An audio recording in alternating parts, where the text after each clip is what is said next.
this big, scary looking graph is describing basically almost everything you need to know about double bass playing at basically any tempo. Technique, settings, and tempo. So let's say we're talking about performing a song. So a song might have different kind of tempos. You know, you need to be able to play double bass at different speeds. I mean, like, that's kind of obvious. We're not just gonna, we don't want to just play either fast or slow. Probably, I mean, like, you're gonna be a good flexible drummer if you play all kind of different tempos.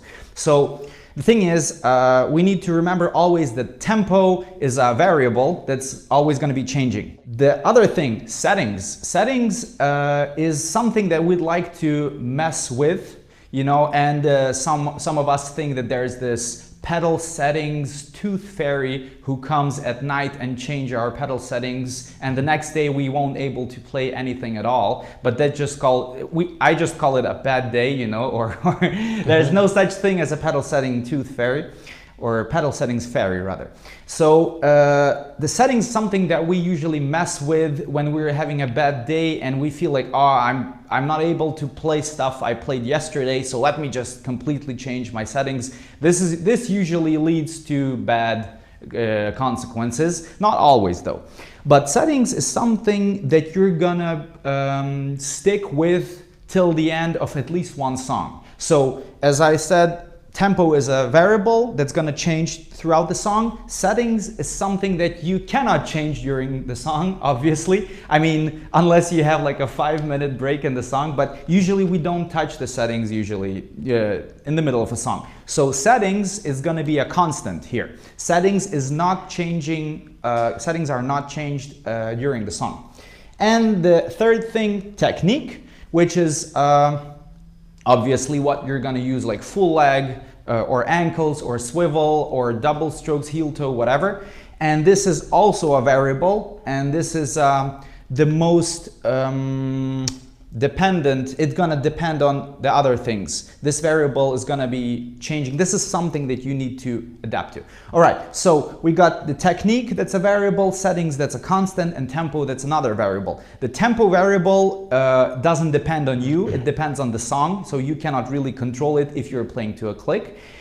You cannot change the setting because it's a constant, and the only variable that you can and you should change is the technique. So basically what I tried to explain, I did it in a like really smart and weird way, but what I'm trying to say is that the main and only thing that you need to try to do during a song is to adapt your technique to the certain tempo that's right now, having the constant settings that you kind of already set up before the song. So this is the slow tempo, this is the medium, and this is the fast.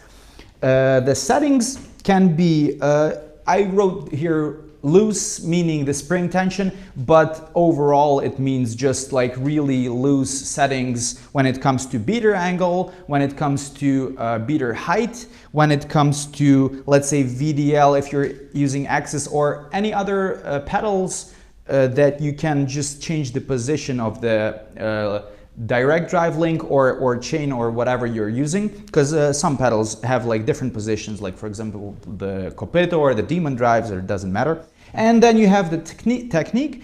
In this particular example, I'm only talking about single strokes just because that's the only thing that I can do. I'm not a double stroke player. So you have the full leg, if like the most, let's say, easiest, the easiest and the most intuitive way of playing. Then you have ankles. This is like more for skilled players. And then let's say swivel is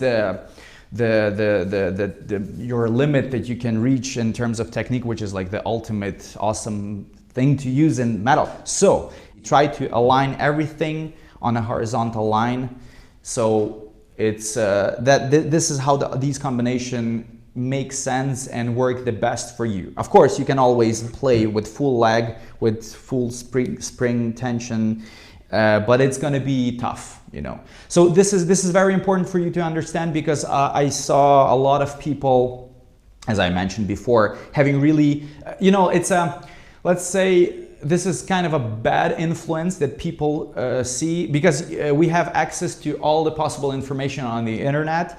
And let's say somebody Googles, oh, I want to see how George Collias from Niles plays because he's like so fast and awesome. And then, yeah, George is like doing 260, 270 double bass.